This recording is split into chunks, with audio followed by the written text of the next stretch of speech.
Hello automators, one of the most frustrating things about the smart home industry right now is not knowing what updates are out there or what's going on. So today I'm going to give you all the latest from Wyze and all of their products.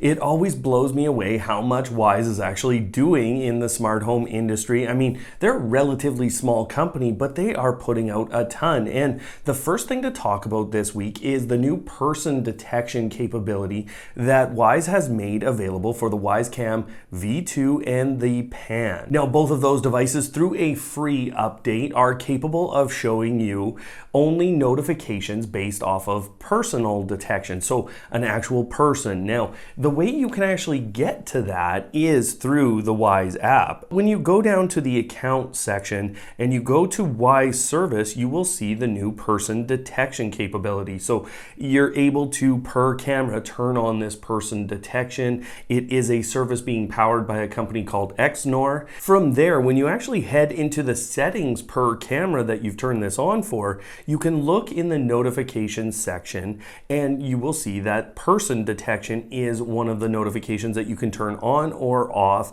And of course, you can turn off this all other motion capability. And the real value behind this, I mean, this should stop the hundreds and thousands of videos we see about hornets or wasps flying up to the Wyze cams or birds. You can turn that off if you want to. Now, this is not a perfect feature by any means. There are some gaps right now that I've identified already. Number one, you're supposed to stick these cameras kind of at head height or around 6 feet to be able to detect people in the best way or to have the highest percentage chance of detecting a person. The night vision capability is still going to have to be improved upon. The other big thing really is that events still trigger off of all other motion. The custom areas or the custom zone section of the Wyze application for person detection is also not working, so you'll find people are detected all throughout the screen. So they do still have some bugs to work out, but if you're looking for a full setup tutorial on how to actually implement the person detection, well, we have an article that I'll leave a link in the description down below. Wyze has started shipping the Wyze Bulbs. If you don't already have a notice from them, well, you might want to check your email. By the time you see this video, I'm hoping a lot of you have the new Wyze Bulb. If you want to order more Wyze Bulbs, well, you're probably going to struggle right now. As of now, it's not available on the site. It was only available through that pre-order, but they were about $8 US a piece once they were delivered to your home. Now, Wyze is continuing to develop other products in the background, and this is something that was leaked or found by David Zatz, and if you don't know who he is, he does tend to find out these things really early. Now, what he found was a Wyze smart plug on the way, and he also found designs for a Wyze weight scale, or a personal weight scale actually. So you can see how Wyze is really thinking quite extensively about the different devices that they could bring to the smart home market. Since the Wyze Sense components came out, they have been expanding the capabilities in the If This Then That application. Now, if you don't know what If This Then That is, it allows you to extend smart home or home automation capabilities with products that don't necessarily directly integrate. So Wyze Sense, all of these sensors, Wyze has pushed out a couple of firmware updates that have been plaguing the V2 and Pan cameras. The first one is downloading time lapse.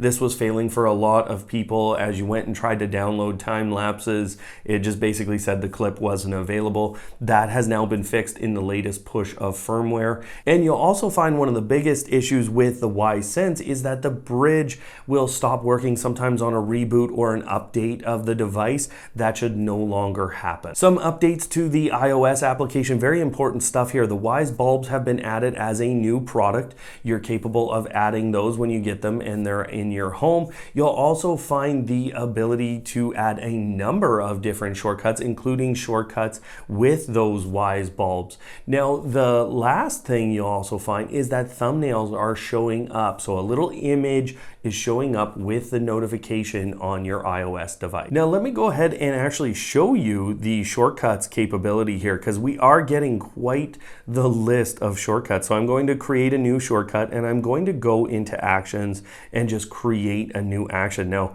here you go, it's getting pretty wild. I don't have any bulbs just yet. They haven't arrived here because I'm up in Canada, but you can see the ability to unmute and mute all your notifications. But you can also see per device the ability to mute and unmute notifications. And then when you go into the cameras, you see quite the list of shortcuts here. Obviously turning on and off motion detection, the camera itself, the notifications, rebooting the camera, and triggering an upload to the cloud. Now, all of these can be done through automation, so you can set this at a time of day if you'd like a recording to trigger every time at a certain time of day, or you can have an event that is based off of the other products. And this is how you can clearly see that you'll be using these sensors to trigger things like your bulbs. Those are the latest updates, new products, and new features, but we also on screen right now have a Wyze Automation Ideas playlist that will help you get the most out of these products in your home. They're short and sweet videos that will give you a number of ideas and ways to configure and use this system. Until next time, don't hate, automate.